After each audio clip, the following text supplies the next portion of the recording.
We're now live on HowlRound. I don't know, we should pick that up to make sure we're going. Here we go. We're going to experience a little bit of a delay, and I'm going to make sure that we don't hear it on this end. So because now people are watching at home as we're feeding to everything, I wanted to make sure that that we hit a couple of things of introduction. As We're Toasterlab. Yep. Hello. Hello. Um, we had intended to be live and do this in partnership. We continue to do it in partnership, but in partnership in person with the Festival of Live Digital Art in Kingston, Ontario. That's also gone online, and we recommend checking out their full program. That's all the performances about to come up over the course of this next week. They've been doing the startup.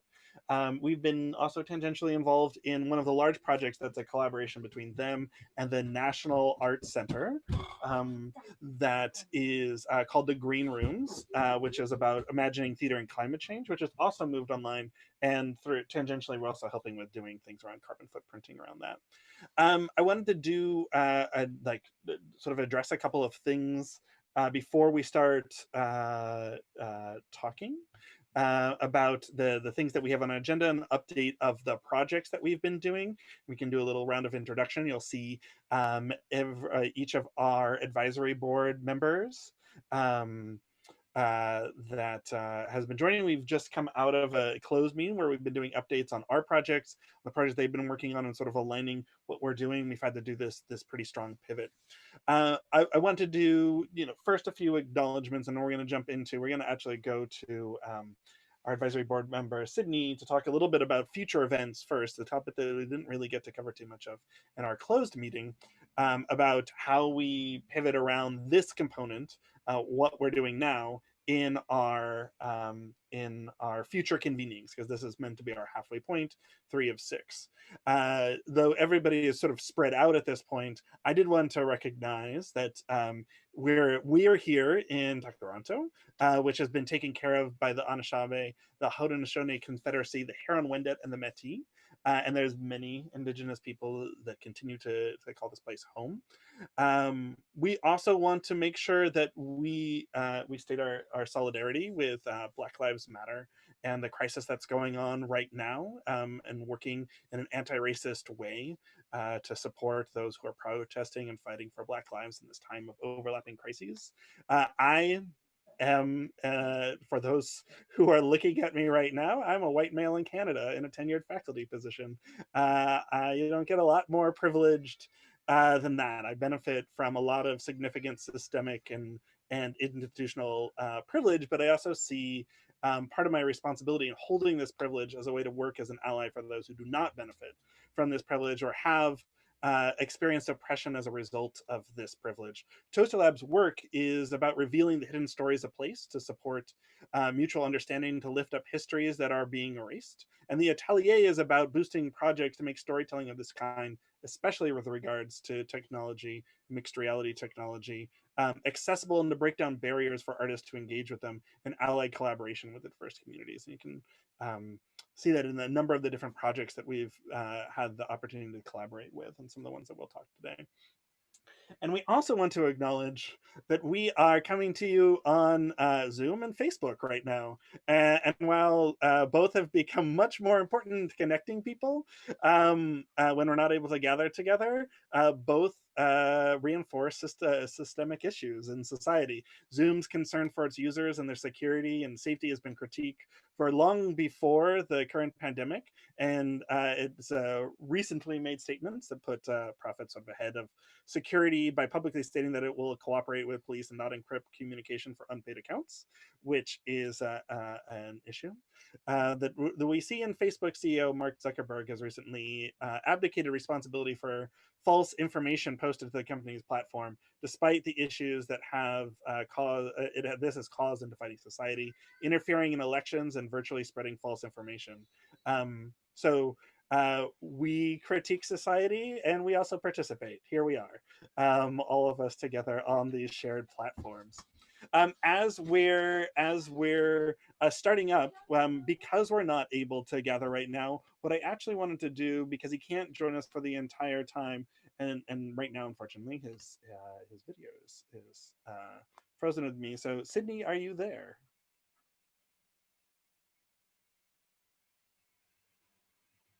Sydney, known for his hair, is touching his hair. Well, if Sydney's able to join us again, what I want to talk about is some of our future events that are happening. Our fall event. Oh, you're back, Sydney. Our fall event is meant to happen with partners at Indiana University, related to a project that we're doing there, which is actually currently delayed insofar as being able to actually be there.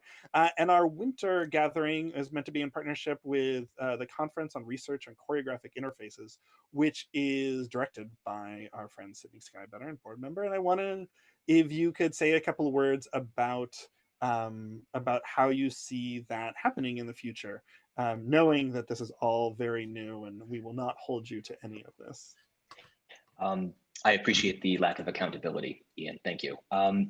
So first, I have to say it's a pleasure and privilege to be joining you all today. Thank you, Ian, for and Toasterlab for indeed holding space and court. And I'm just really, it's always a pleasure to see all of you nerds. Indeed, in March, tentatively in March of next year, the Conference for Research on Choreographic Interfaces, or CIRC for short, will be convening in some way to be determined at or through or beyond Brown University. The current dates for that event are March 5th through 7th, though this too can be subject to change. CIRC, if you're understandably not familiar, is a convening that seeks to foreground the contributions of artists, body-centric choreographic artists specifically, to foreground their efforts to work with and intervene in emerging technologies.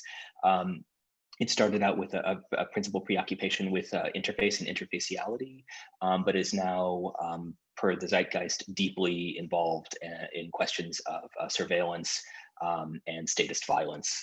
So this is to say that we will be, of course, contending programmatically on some to be determined level with questions of Black Lives Matter, of our COVID and post-COVID moment.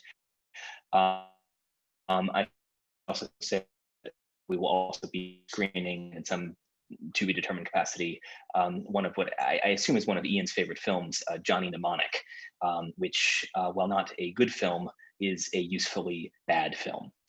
Other than that, we are currently very sort of open and still figuring out indeed what the programming will consist of. We anticipate some manner of speakerly discursive kinds of programming like this, but we are also very open to suggestion here. So I'm very curious how folks want to engage in variously embodied or disembodied fashion. And I am very accessible and interested in hearing from you nerds and experts about what is useful and interesting to you. So for more information, check out choreotech.com or ping me personally. And Ian, is there anything else that you would like me to ramble about right now? I think that's excellent. Thank you, Sydney. We'll as we intend to continue to support that, we'll also have information coming out through Toasterlab as well as anything gets sorted. I think that sort of like openness is something that we're all living with right now. And I think that you were very kind in your characterization of my relationship to 1995's Johnny Mnemonic. Oh, I'm sad. Sorry, I didn't quite hear you. Did you say accurate and completely correct? I couldn't quite hear you. Accurate. You went in and out. Yes. Let's go with yes. Okay, great. Thank you. I did want to acknowledge in checking the stream that we have two people who, or three people for various reasons, who are have their video off in our call right now. Because of the things that they're doing, but Jacob Needs Vicky, Paul Segis, and Megan Burnett are also with us. But because of the way that we stream out of Zoom, are not necessarily available on the live feed. So you might hear their voices coming up later. It is, yes, thank you. And thank you, Sydney. Sydney, we know that everybody is dealing with a variety of things, including third grade math. So if you would like to return to your lesson and demands at home, we really appreciate the time that you've been able to share with us today. Great. Thank you all. So to give us a little bit of context for how what we want to cover in the remaining time that we have this afternoon, if you're here with us in the Eastern time zone or from wherever you join us, is the first thing that we want to do is make sure that we plug a couple of other events that were all meant to happen in rapid succession over the course of a couple of days with each other, but now are happening over the course of a couple of weeks to allow for flexibility, given everybody's strange demands on their time and things that are going on. We do have a hackathon coming up, which we have labeled tMoRPH, which is Toasterlab Mixed Reality Performance Hackathon, and we put it into initials, and I sort of went with it. So we're calling it tMoRPH. It's going to start on about this time, the noon hour on Saturday, June 13th. It will run, which will have a kickoff event then.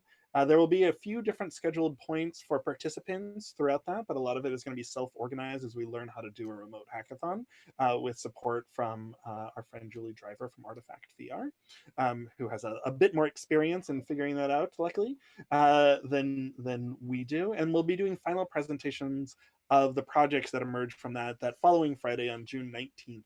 All of those are available on our website. So if you go to toasterlab.com/atelier or click the Atelier link, you'll see that all of our events there, including the archive of our previous symposia, and that the most current one, which labels it as FoldA/HellRound, which is how we're getting most of this out this time, will have the links to those. We'll also broadcast them there and onto our Facebook page.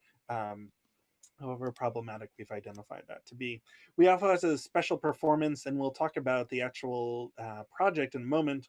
That's a collaboration that has come together in these COVID times with our partners Dancing Earth, with whom we were working on the Groundworks project that we've presented about before, in working remotely together. And we've got a couple of things to share about that in a moment.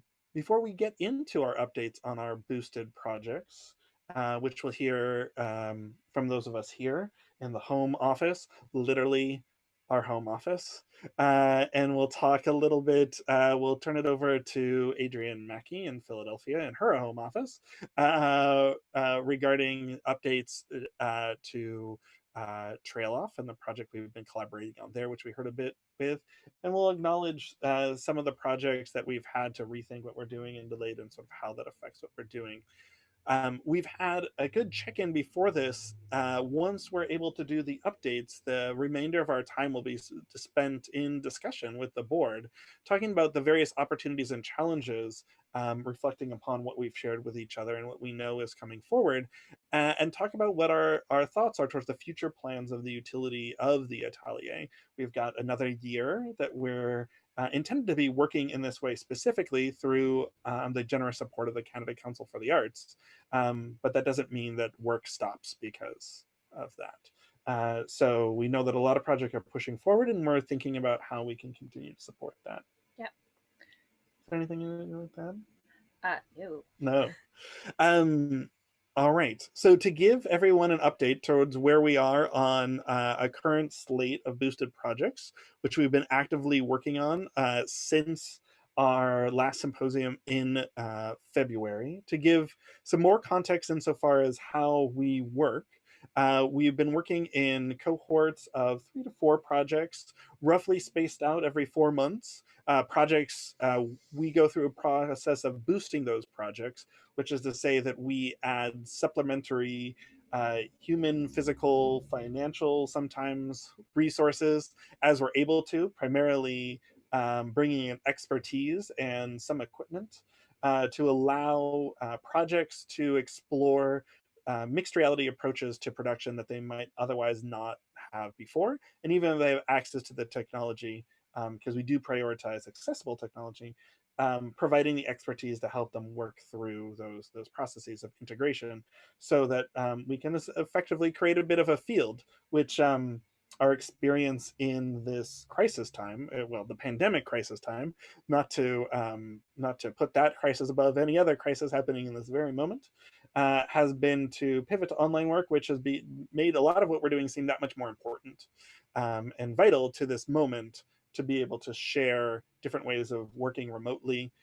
This is the topic of our upcoming hackathon, is working in remote work in low bandwidth areas, so we can continue to deliver experiences there when you're not in dense, highly infrastructured areas or have specialized advanced equipment that might be out of uh, reach. So I'm gonna do a screen share here to give you a little bit of to go with this update. Don't fail me now.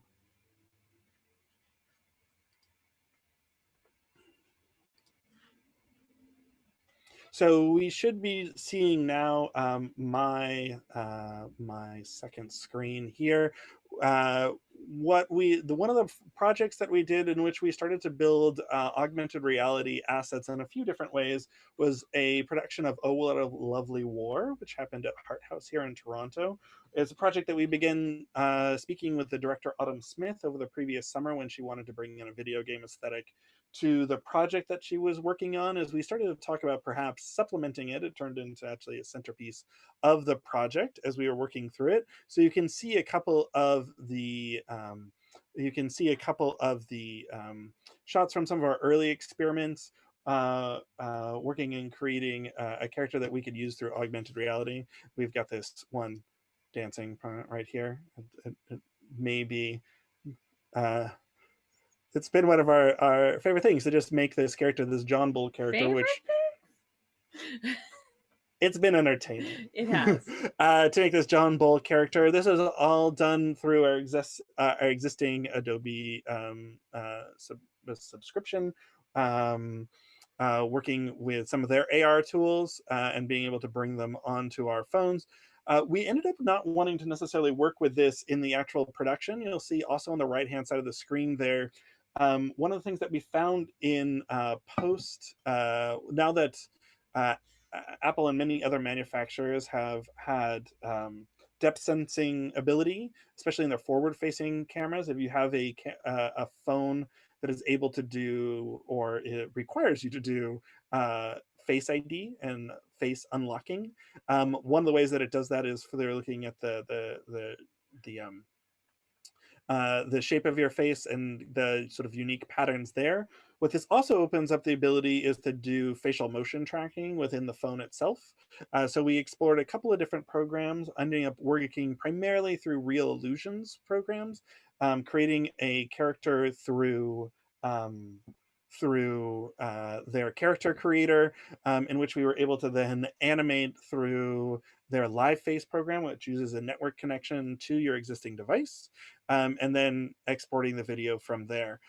Oftentimes they're using it for animation, but for ours, we ended up creating this floating head, the presence of John Bull, which we ended up putting onto a green background so we could move them around in a keyed way inside a more familiar video server, in this case using Watchout. So you can see some of the work and the motion here, and the character through that work was shared on various parts throughout the entire video design, which ended up becoming a core part of the overall scenography of that piece as well, and was played by the director, actually, played by Autumn herself, where we pitch shift her voice after doing motion capture with her, so it's matched to each other. So that's a project that we're working on documentation for. We'll talk a little bit when we get towards the end of sharing where we are with the various projects about what our steps forward are, and the focus on documentation there. Another project that we've done that is actually going to be, we're going to be doing our final public presentation, at least for the time being, on June 18th, is a collaboration with Dancing Earth on Indigenous Futurities, Dancing Earth and CyberSpace. They were set to tour with a piece that some of it originated out of our long-term collaboration on Groundworks, they had created a piece that's a little bit more southwest oriented, called Between Underground and Skyworld, and it can't tour anymore. And so in having some early conversations about what are the options for what we can do and seeing people turn to Zoom, we started to look at how we could use Zoom or go beyond Zoom as a performance aesthetic so that we could create a live performance that works together. So the image that we're sharing on the screen right now is meant to look like Zoom, but we're actually using primarily Skype, because Skype will allow you to use the video feeds as NDI inputs, network devices. And using Open Broadcast System, or OBS Studio, you can pull each of those individual video feeds in together. So we've actually been able to provide each of the performers with a green screen, relatively affordable hack, and work with the devices that they have available to them to bring in a chroma keyed live performance through Skype that they're performing. And so while we're able to create the Zoom aesthetic as well, and we sort of start there because that's what people have come to expect, we've also started to do live compositions that bring in pre-existing video ad sets from the show, being able to scale and have people appear on screen together in response to each other in different configurations, not just locked into their Zoom boxes as we're used to. We've brought in the ability to integrate text. One of the features that we'll be integrating into the show is essentially a Facebook chat that we're able to bring into the performance as well, so that those who are watching it in a group of people that we're working with ahead of time will be able to add comments within a specific topic. We can invite people that are in the audience each time to submit that, videos and photographs as well that work into the compositions. So I just have one more. These are a number of different screenshots that we have. And the artists that are participating in this, as I stop to share my screen, so we were back to our typical, back to our typical Zoom layout. One of the things, so the artists that we have here are spread across Turtle Island in the Pacific, both in where they are right now and the origin, with artists coming from Minneapolis, Seattle, Albuquerque, Phoenix, and well, within the greater area of Wellington, New Zealand. And so everything's timed out in such a way so that everybody is performing live together with this home office, which you see us coming from right now, serving as a control room. That it all comes into Toronto and then goes back out live from here. So those are a couple of the core Toasterlab projects that we've been focusing on the last couple of weeks as we've been doing this. I wanted to turn it next to Adrian to give a little bit of update around how TailOff has been working in Philadelphia. Sure thing. So for anyone on the stream who doesn't know a ton about the background of TailOff, it's a mobile app that is a collaboration between Toasterlab, my company Swim Pony, and the Pennsylvania Environmental Council, or PEC. And the aim of the project, it's been like 2 years of active work, sort of 3 if you count like a long conception. We did a very extensive kind of fun research process where we did a series of workshops sort of looking at geolocative storytelling leading up to the actual production.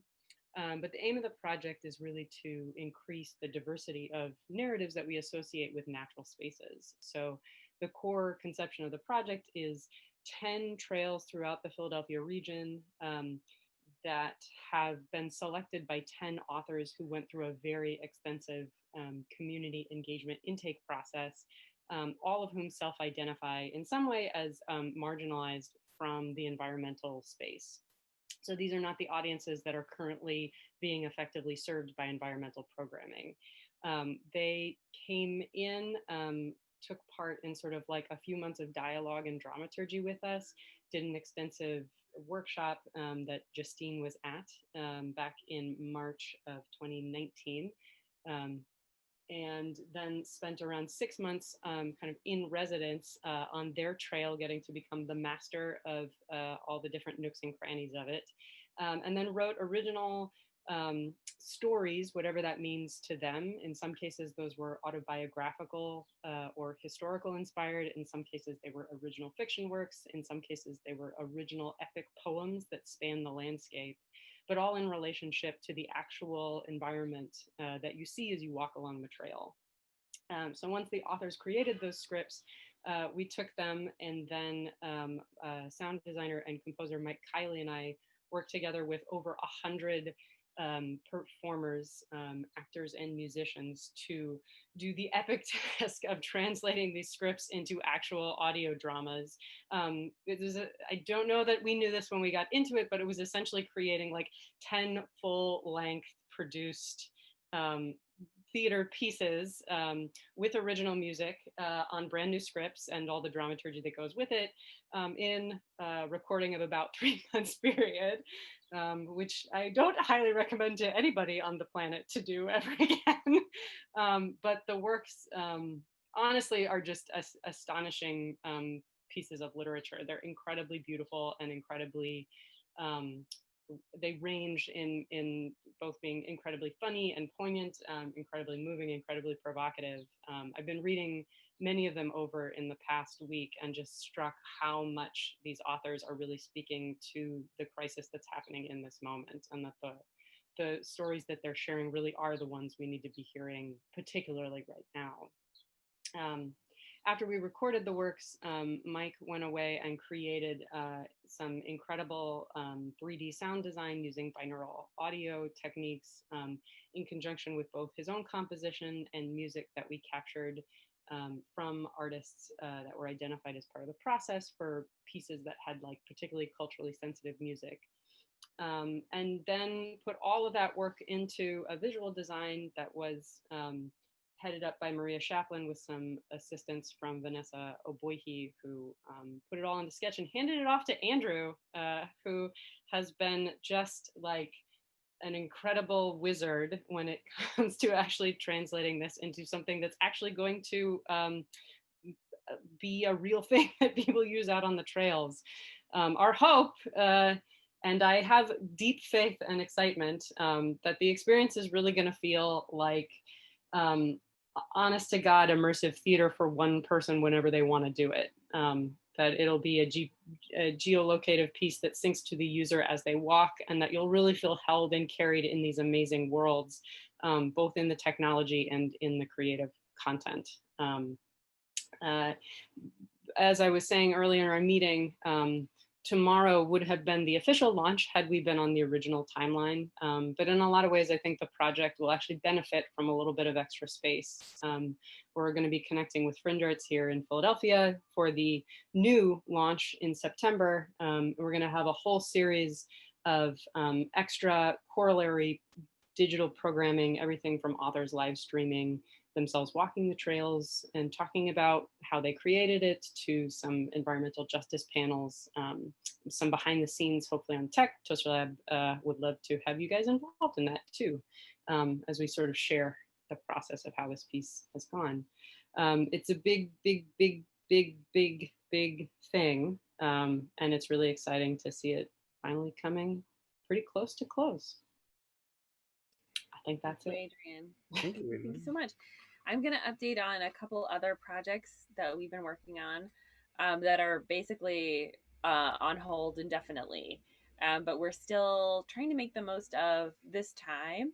And that was one of the things we talked about in our closed AGM before this presentation. It was how do you make the most of this time where you can be a little bit more reflective and slow down and try to see the positives in it. A couple of years ago in 2018, Toasterlab worked with the Parkway Forest Park community in Toronto. We, through the Toronto Arts Council Arts in the Parks program, received a grant to do a VR filmmaking workshop for youth who lived around that area, and it was wonderful. And they produced a wild array of content that we then happily embedded in a web app that was geolocated their content, their little films throughout the Parkway Forest Park area. Happily, we received a grant to do that again. And we've been working with the Toronto Arts Council to redo the timeline for that project, essentially. And that's been a big, I think, a big part for a lot of the folks that we've been chatting with here and elsewhere who are working in this way, is how do we change the timeline to make the art even better? And that's, I think, what Adrian was talking about a little bit too. So for Parkway Forest Park, we can't obviously offer a workshop for children right now in a park. And so what we're doing right now instead is refining the curriculum that we would offer in light of any COVID-19 restrictions once community centers and parks open up again in Toronto, and how much comfort we feel with offering that sort of experience, and are there alternate modes of delivering that kind of education in a way that would be useful to people. And then the other aspect of that project is offering in the park a pop-up VR cinema, where we previously had several Oculus headsets that we shared with various community members to view the films. And now I think a big question with VR is you can't put something on your nose that other people have used immediately before you in a safe way right now. So how do we offer a similar experience with restrictions there? So we have some time to think those things through, and we've been grateful that the Toronto Arts Council has given us sort of an indefinite timeline to work on that project. We would love to be able to say that we have something for this summer to present and share and educate on, but it's just not possible. Similarly, a project called The Right Way with Teatro Dopo Lavoro, a DLT experience in Toronto, was intended to go to the Venice Biennale of Theater this summer, and that's been canceled forever. Postponed until September for the time being. September until the time being, although that may change as well. Yes. So we also are not allowed to go anywhere right now outside of Canada, so we can't do it. So thinking about international collaborations right now, and Ian talked a little bit about that with the Indigenous Futurities project, finding more creative ways to still engage collaboratively internationally is important to us. And we're still looking forward to trying to figure out how to complete that project. But that would have a VR component and a live theater performance. So there's a lot of layers to unpack there in terms of actually being able to get that work done at the moment. So, but those were the projects that were going on between February and now. But so we're so happy that some of them have been able to move forward, and then the other ones, we're just gonna have to be creative about the timelines. Yeah, as the big change that we've experienced with Toasterlab in this project has really at the time that everything sort of, mid-March, when everything started to be modified or closed down, especially around art events and performance spaces, which is where we were attempting to do most of our work. There was, and we've been lucky that the various levels of funding available to us through the Toronto and Canada Council, we currently don't have an active Ontario Arts Council grant going, but that there's been a lot of flexibility and willingness and attempt by both of these funders to keep the money within the artist's hands, to help them, allow them to modify the project so that they're able to be accomplished or changed in a way. Part of that was this happened right in the middle of what we were doing in terms of the Atelier project. And as a result, a lot of the projects, as I've mentioned, have had to be modified. But at the same time, one of the primary goals of it has been around documentation. It's always something that we had not quite gotten into, gotten all the projects that we've been working on. We've been so focused on the actual projects themselves and building the catalog to document.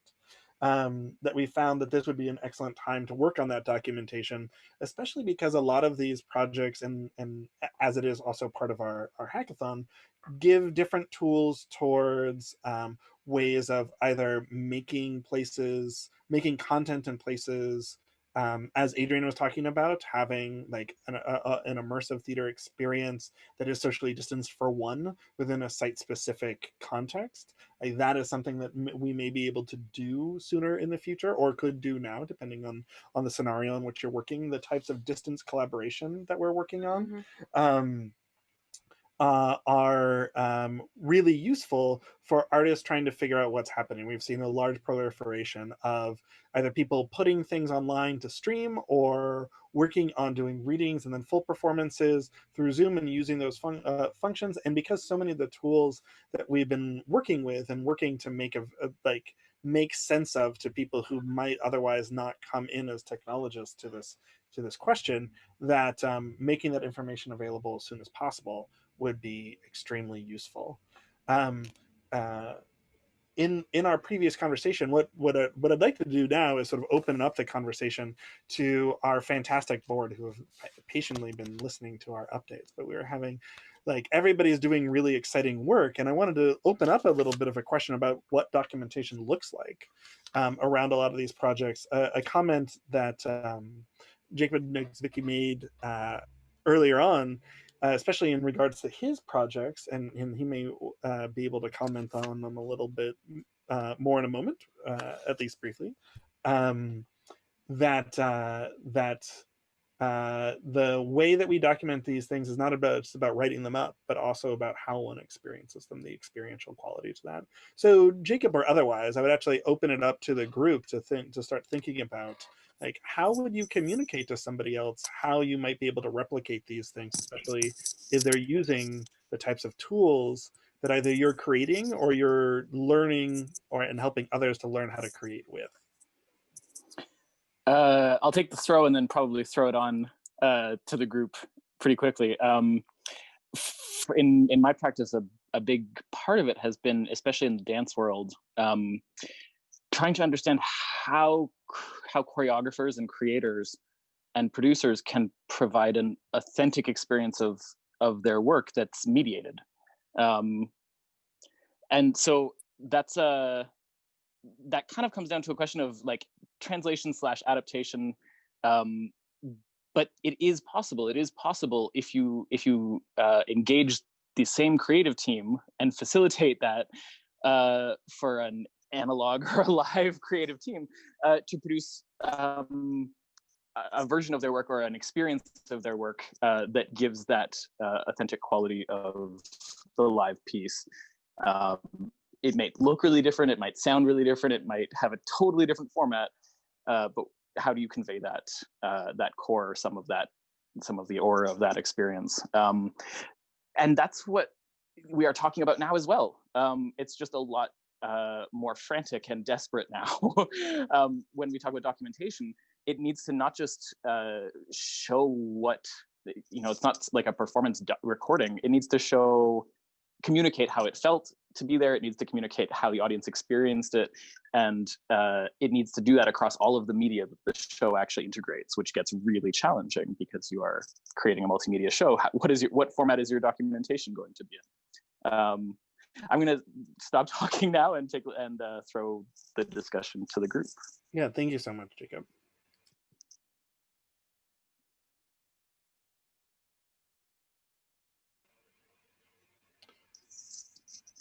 Beth, I might actually invite you to speak a little bit, because right now this is something that you are concerned with on the academic side of your practice. Well, on all sides of your practice, but importantly within your current graduate work. Yeah, and actually within this international mixed reality group that I'm part of with Paul Sages as well, where we're looking at collaborating, creating and performing in VR, and our conversation actually just recently turned to ideas of notebooks and workbooks and disseminating work within VR, because of the embodied experience that happens within that context. So yeah, so my academic work is looking at VR, and I'm right now trying to figure out how to disseminate a project that was both a live performance and a virtual reality, augmented reality performance. And it's actually incredibly challenging. And I have far too many pages written about it, because it's so hard to figure out how to do exactly what Jacob was saying. How do you express the feeling of what it was to be there? How do you, and because it was a mixed reality performance, how do you express, even if you rebuild the whole thing in VR so that you could potentially engage with viewing it in VR as a recorded experience, how do you capture that intangible piece of holding a real object and experiencing it in virtual reality at the same time? So trying to grapple with these ephemeral things, and with recreating that embodied experience. And we've actually had some really interesting and successful, I don't know what you call them. They were moments. They were experiences with each other, talking and being in real time in virtual reality, with other collaborators and other thinkers, and actually just playing simple games, going on a walk through Dublin together and building memories together. So there was something really key in that virtual embodied experience that I think for a lot of this work holds something for a kind of dissemination, that there's an alternate kind of dissemination. Because I am certainly in the writing of it, which I've experienced something else in the writing of it too that I want to touch on. But in the writing of it, it's really, really hard to capture. And I'm going to have, a figure heavy document, and I'm going to have hyperlinks, and I'm going to build some stuff in VR to help it express it. But it's proving really, really challenging. I was thinking about the piece that the locator piece at PQ, about the idea of re-experiencing, and Ian, you'll have to remind me of the name, but the piece where you get to re-experience the space. And the idea of potentially re-experiencing a research project through an audio walk of where you were. Yeah, so it's hard, and it's interesting going in and digging through old documentation and trying to get a sense of what old, particularly early virtual reality experiences were like. And early mixed reality experiences were like, and how much feels like it's been left out of the very traditional academic documentation. So yeah, I'm excited about this group because I think we all have very particular ways of thinking about these things too, that feel like combined there's some metaverse of like research dissemination that will exist between all of us. Yeah, in true branching narrative fashion, I sort of want to either give Paul an opportunity, because I know that he's part of that research group as well, or in no particular order, also ask Megan a little bit about that, because of working with that, particularly within a game development context, as like leading a game studio at this point, as what, like, how what are you seeing as the challenges of documentation there, and also what do you think could bridge back over into the types of documentation as we're looking at similar tools within a performance context? Yeah, well, like documentation is always a huge part of game design, which is hilarious because we spend so much time at the beginning putting everything together, making it really pretty, and then we put it in a folder and we forget it's there. I think that's pretty common for most people working in tech. I have joined so many projects at the last minute, and they like hand me the game design document, and they're like, but that's out of date, that's out of date, that's out of date. And I was like, so where do I find out what's going on? And usually what ends up happening is they'll tell me to go check their their flow board.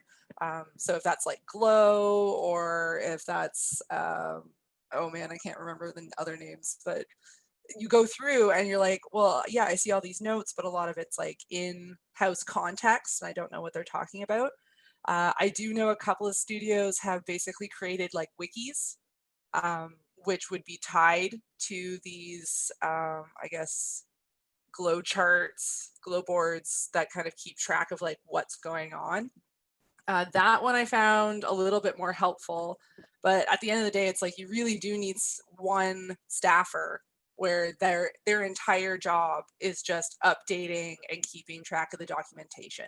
And that's the only way I've ever really seen it work. So for what we do is we have our project manager is basically in charge of the documentation, because he's the one that also has to be talking to everyone, and he needs to have that high level. And if anyone new comes in and they have questions, he needs to be able to like answer those. So like in a lot of places, what they do is they give it to like a junior developer or designer, and they're just like, here. And I was like, that doesn't really make sense. Like, this actually feels like the role that the manager needs to be taking on, because they're the ones that need to kind of know everything. They're the ones that need to be able to look at that and say it's out of date. So in terms of documentation, I found actually putting it in the hands of the manager is way more effective than having a student or even a junior like take care of it and then just keep it in a folder somewhere. I think also like the larger your group becomes, the more necessary it is for that documentation to be like well updated. And I know I'm saying things that like everyone already knows, but I think sometimes and I may be going off base, so also like let me know if you need me to go in a different direction when it comes to documentation. No, I think this is great, because I had what you're describing to me coming at it from someone with a bit more familiar with media production than necessarily development is like, oh, you need a script supervisor. You need like someone who's dealing with story continuity when you start to develop like a long and complicated narrative across things. That it's like important to have that. That sort of expertise in there. I mean, not to, I know that you just said you can't just hand it to a student, but I did want to highlight that we've added someone to our mix who is not just a student, but Rachel, who's joining us for the time being, who has actually a long history in this area. I do. In fact, I actually spent 15 years working in automated software testing, quality assurance, providing training and consulting to large and small companies all across North America using But what are you now? HP suite of tools. Now I am a master's student at York. I finally finished my undergrad. Took me 6 years, but but yeah, so I'm now working as a master's student at York in the excuse me, in the digital media program. I will be churning out an geolocated AR application of my own, working with students with disabilities to tell stories at York University's Kiel campus. So far, that still seems on schedule. But yeah, so documentation and the challenges of keeping it up to date and managing it, and the communication between all areas, and the usefulness of having somebody more senior who has responsibility and familiarity with the process at all levels. Definitely, I can back you up on that, Megan. Yeah, yeah. Well, I also found how to phrase it. It was like, once you put it in the hands of somebody who had, I guess, more to do, which is not to say like students don't have a lot to do, but I guess more to do in terms of making decisions.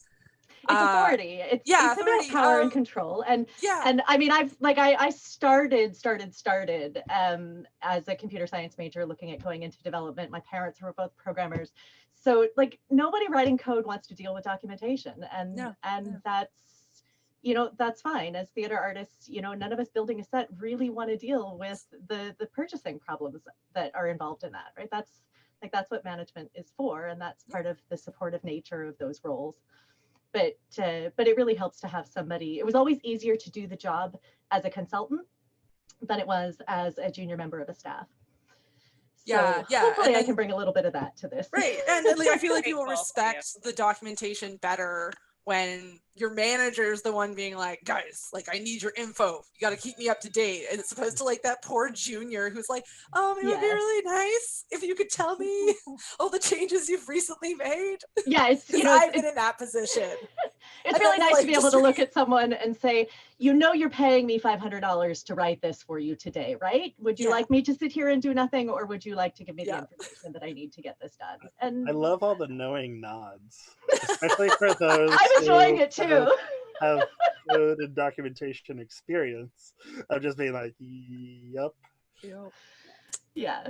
So we're very grateful to have Rachel and our wonderful advisory board like for this next phase. So it's really like exciting to think about now what that documentation can look like for the projects that have already happened or the ones that are going forward too.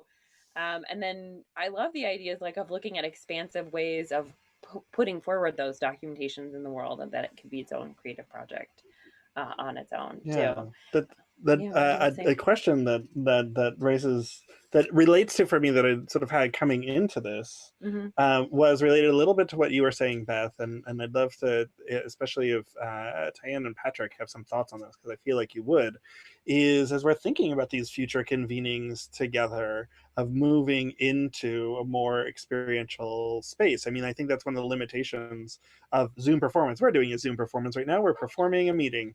And this is different than we would be if we were doing it in person. Even when we've been streaming that, it's been a critical conversation, especially when we were in Vancouver, around like, who is this audience for? So I might Patrick, both as having been co-organizer for that and someone who's thinking about scenography and VR, and Tyann, especially with regards to like beta space and the different types of equipment that you're making available to like figure out how to use in different ways. I wonder if either of you had some thoughts towards how we might convene in the future.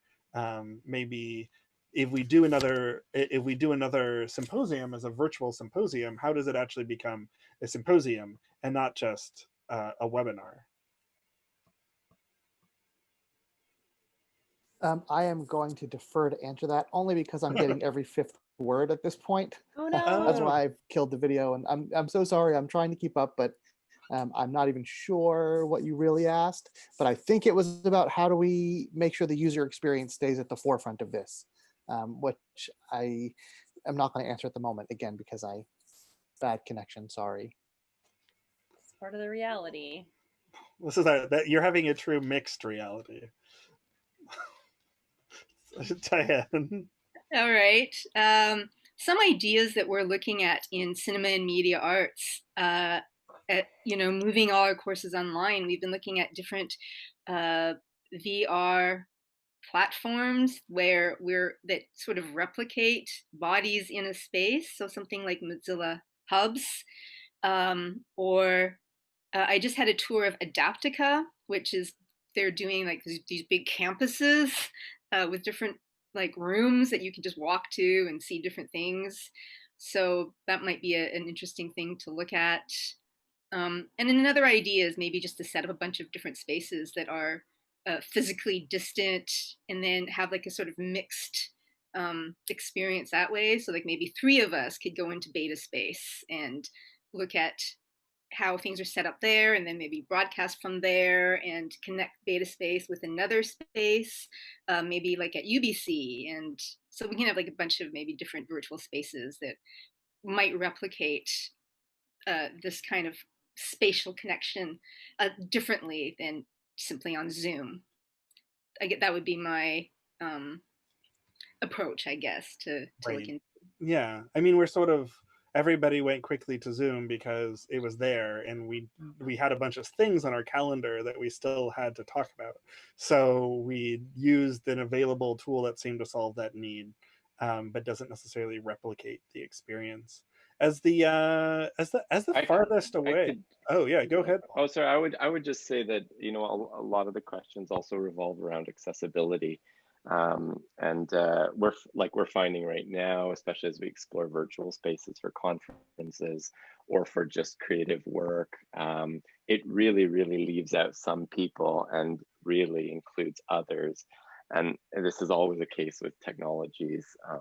So it's one of those tricky situations. I find I'm out in rural Ontario, you know, it's still Ontario, and I can't get a really good bandwidth to use a, you know, stable video connection, let alone, you know, go into NEOS VR or whatever and have that kind of experiential quality. So yeah, so I think the questions are huge, and I think there's lots of permutations though to it, to how to make it accessible at the same time. And as long as people are thinking, you know, around how inclusion might function, then at least the dialogue is open in that regard. And I also just wanted to, and I don't know if we have time, but I wanted to circle back a little bit to the documentation question. Maybe you didn't, maybe you want to move on, Ian, I don't know. Oh, no, please. Well, I guess from my perspective, again, thinking about a few of these things that that perhaps it's for the group coming up to determine what the aims of the documentation might be.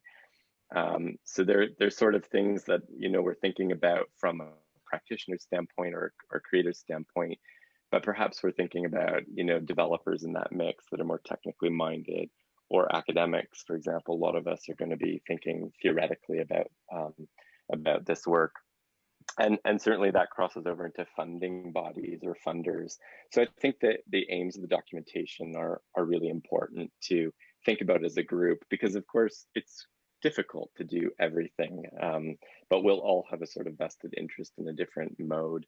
And then I also think about the multifaceted ways in which the documentation can be presented, as everybody's already touched upon today, and how we really communicate embodied performative live experiences that branch into things like software, video, or virtual whiteboarding, or these wiki pages, or how things are downloadable or replayable. So this idea of, you know, can we go on those walks again individually? You know, can funders and academics go on those journeys? You know, and that leaves out part of the other conversation, which is the communitas aspects of theatrical play. And then I guess finally, I would also think a little bit in terms of the broader thematics around the documentation, and that might be things that are more specifically tailored to experience of the particular case studies, or how the documentation might split or splay into different case studies that explore different thematic areas. And I'm thinking, you know, along the lines of things like embodiment or presence, immersion or liveness, these more theoretical angles that might complement the work, as well as, of course, the principles behind the technology. So how the nuts and bolts of making things happen, and what kinds of softwares have been evolved or creatively developed uniquely, and the fast pace of technologies, and how we all seek, and I think this might be common to a lot of us, that as theater practitioners, scenographers, designers, we are always we're working generally with not the largest budgets, but we're always trying to do something that the technology does not allow us to innately let us do, and to try and break it in some way. So I think it's that's another kind of angle in which we sort of think outside of some of these, you know, very typical development paradigms in terms of UI that lend itself well to kind of another thematic area of documentation. So I just thought I wanted to put out those sort of those kinds of things that I've been thinking about in terms of how one goes about with this huge group to think about what it looks like and where it looks like going. That's excellent. Very helpful. Yeah, we're at time for our stream. So before we get kicked off of there, I did want to. The only person we haven't heard from is the person who is farthest away from us physically, and I just wondered if you wanted to sign us to us in our hearts. Maybe. Andrew, would you like to sign us off?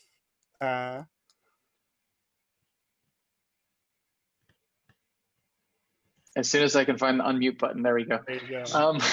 Sure. Wow. So this meeting was fantastic. I really appreciate hearing from all of you, and I sincerely mean that. I really appreciate hearing from all of you, and I think it's super important, especially now, especially with the world in the state that it's in, that we find a way to forge these connections.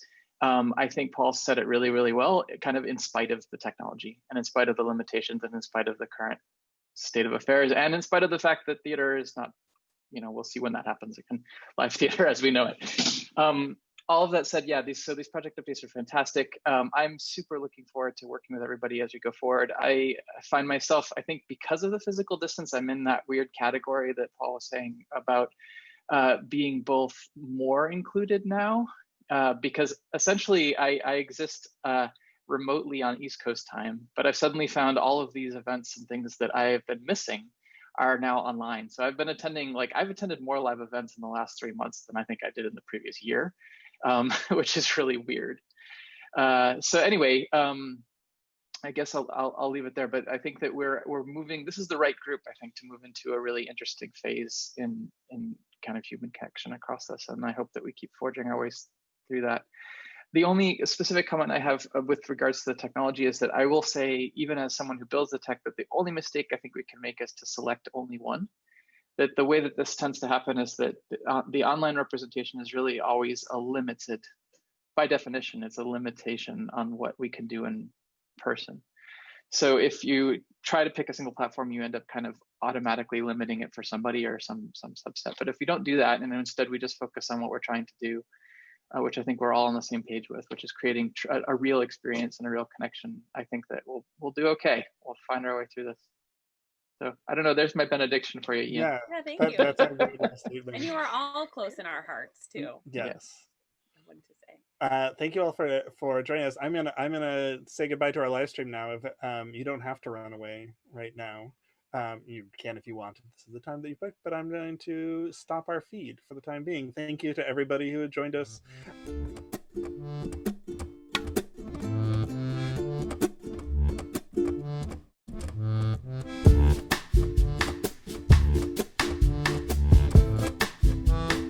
Ha ha ha ha!